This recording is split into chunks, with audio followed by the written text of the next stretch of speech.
Here we got a Kalashnikov 12 gauge shotgun.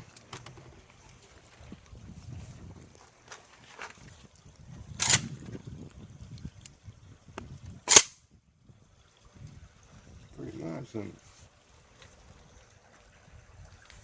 semi-auto. The only thing I don't like about it is it doesn't have a bolt hold back. You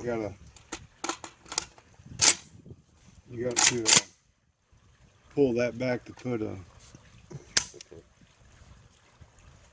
shell in it there, to load it up.